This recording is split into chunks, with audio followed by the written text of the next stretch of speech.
Hello everybody, welcome back to bilingual English classes. My name is Raja Singh. दोस्तों, आज जो topic मैं लेकर आया हूँ, रिलेटिव प्रोनाउन का बेहतरीन सा टॉपिक लेकर आया हूँ। रिलेटिव प्रोनाउन में दैट कॉन्सेप्ट लेकर आया हूँ और आपको बताना चाहता हूँ कि रिलेटिव प्रोनाउन में दैट से अधिकतर क्वेश्चन पूछे जाते हैं। आपको मैंने हु, हुम, हुज ये करा दिया है और हुमेवर और हुज एवर ये करा दिया है। दोनों वीडियोस आप प्लेलिस्ट में जाइए, चैनल पर जाकर आप प्लेलिस्ट ओपन कीजिए, दोनों वीडियो पड़ी हुई हैं, आप उनको देख लीजिए। आपको मैं दैट का कॉन्सेप्ट बहुत अच्छी तरह से समझाने की कोशिश करूंगा। इस कॉन्सेप्ट में से हमेशा क्वेश्चंस आते हैं, एग्जाम में देखने को मिलते हैं। ये समझ लीजिए कि दैट से ही क्वेश्चन उठता है। तो आप बने रहिए और देखिए, 1 to 1 हर चीज़ को समझा के चलूंगा। तो चलिए देर न करते हुए शुरू करते हैं। देखिए, रिलेटिव प्रोनाउन में दैट कॉन्सेप्ट का हिंदी मीनिंग होता है, दैट का मतलब होता है जो या जो कि। रिलेटिव प्रोनाउन में वैसे दैट का मीनिंग तो की होता है, लेकिन वो अलग होता है। यहां पर रिलेटिव प्रोनाउन की बात कर रहा हूं मैं। अब ये दैट जो है यूज कहां किया जाता है, तो देखिए ये यूज पर्सन के लिए भी हो सकता है, किसी थिंग के लिए हो सकता है, एनिमल के लिए हो सकता है। यानी दैट एक ऐसा वर्ड है, यानी रिलेटिव प्रोनाउन है जो पर्सन, एनिमल और थिंग तीनों के लिए यूज किया जा सकता है।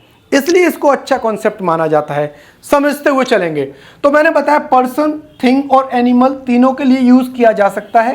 एग्जांपल्स के माध्यम से मैं आपको समझाऊंगा। आपको इस कॉन्सेप्ट में कोई भी डाउट नहीं रहेगा। एंड ऑफ द वीडियो के अंत में आपको ऐसा कोई भी कॉन्सेप्ट में कि आपको कोई डाउट रह जाए वो नहीं रहेगा। देखते रहिए यहाँ पर और स्किप मत करना।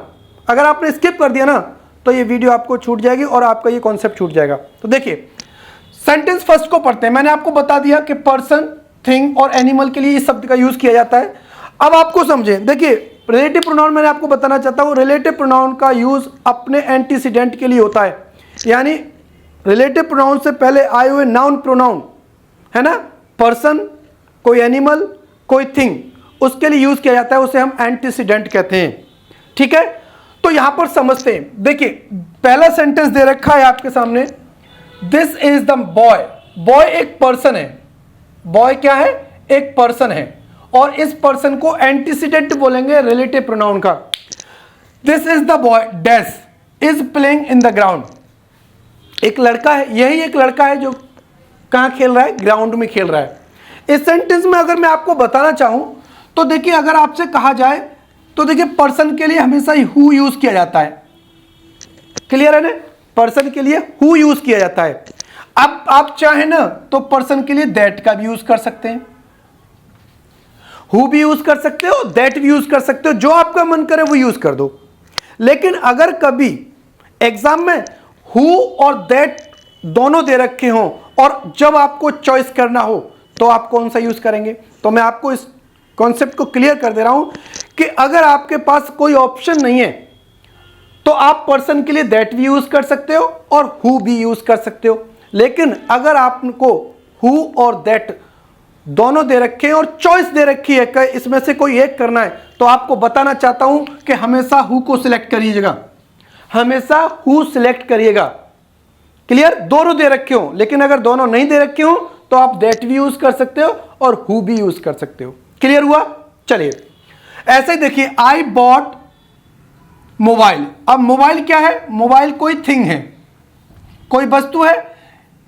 अब यहां पर क्या है? वस्तु के लिए विच का यूज किया जाता है, तो यहां पर आप विच यूज कर दीजिए और आप दैट भी यूज कर दीजिए। वही वाली बात कि आपको अगर मैं कहूं कि दोनों एक साथ दे रखे हो, विच यूज करना हो, दैट यूज करना हो, तो कौन सा यूज करेंगे? आप विच यूज कर दीजिए। अगर दोनों में से कोई भी नहीं दे रखा है तो दैट यूज कर दीजिए, विच यूज कर दीजिए, जो आपका मन है वो यूज कर दीजिए। बात क्लियर है? आई बॉट द मोबाइल, मैंने मोबाइल खरीदा। मैंने जो मोबाइल खरीदा वॉज वेरी, जो कैसा था? जो कि बहुत महंगा था। वॉज वेरी कॉस्टली, जो महंगा था। नेक्स्ट देखिए, दिस इज द डॉग। ये क्या है? एनिमल है। क्या है? एनिमल है। ये एंटीसीडेंट है, ये भी एंटीसीडेंट है और ये भी एंटीसीडेंट है। अब एनिमल के लिए हम क्या यूज करते हैं? आपको पता है, विच का यूज करते हैं। दैट्स सेम, आप यहां पर विच यूज कर दीजिए और दैट यूज कर दीजिए। फिर से वही कहानी कि दोनों दे रखे हो और चॉइस करनी हो तो आप विच का यूज कर दीजिए, लेकिन दोनों में से कोई भी नहीं है तो आप दैट यूज कर दीजिए या विच यूज कर दीजिए। जो आपका मन करे वो कर दीजिए, दोनों सेंटेंस सही हो जाएंगे। यानी दैट से भी सही हो जाएगा और विच से भी सही हो जाएगा। क्लियर हुआ? अब आते हैं आगे की तरफ। यहां तक तो आपको कोई भी डाउट नहीं रहा, लेकिन अब देखिए यहां पर the man and his book, the man and his book were seen yesterday. अब यहां पर आपको रिलेटिव प्रोनाउन भरना है। तो देखिए यहां पर बुक दे रखा है, तो आप कहेंगे सर मैं तो विच भरूंगा क्योंकि कोई थिंग है, कोई थिंग दे रखी है तो विच भरेंगे आप। लेकिन मैं कहता हूं कि मैन भी तो दे रखा है, the man and his book दोनों दे रखे हैं, मैन और कोई थिंग। अब आप मैन की जगह हु भरेंगे, अगर बुक की कहेंगे तो विच भरेंगे, तो आपको यहां पे कंफ्यूजन। तो याद रखना कभी भी सेंटेंस में आपको पर्सन और थिंग, मैं बताना चाहता हूं यहां पर देखिए कोई पर्सन और थिंग, ठीक है, कोई पर्सन एंड कोई एनिमल, समझते हुए चलिएगा। जब भी कभी भी सेंटेंस में दोनों दे रखे हो, पर्सन और थिंग और पर्सन और एनिमल, तो कभी आप एनिमल के लिए विच नहीं भरिए, बुक के लिए विच मत भरिए, हमेशा इसके लिए दैट यूज किया जाएगा। दोबारा समझ लीजिए, इस कॉन्सेप्ट को बहुत अच्छी तरह से समझ के चलिएगा। जब भी कभी भी पर्सन और एनिमल, पर्सन और थिंग एक साथ सेंटेंस में दे रखे हो, तो कभी विच का यूज, कभी हु का यूज, कभी हुम का यूज नहीं किया जाएगा, हमेशा दैट का यूज किया जाएगा। ठीक है, तो यहां पर क्या आएगा, the man and his book, आप यहां पर दैट यूज करेंगे, आप यहां पर क्या यूज करेंगे, दैट यूज करेंगे। ये ध्यान रखिए, यहां पर आप दैट का यूज करेंगे, आप यहां पर बुक को देखकर विच नहीं भर सकते। सेम नेक्स्ट सेंटेंस को देखिए, the boy and his cat.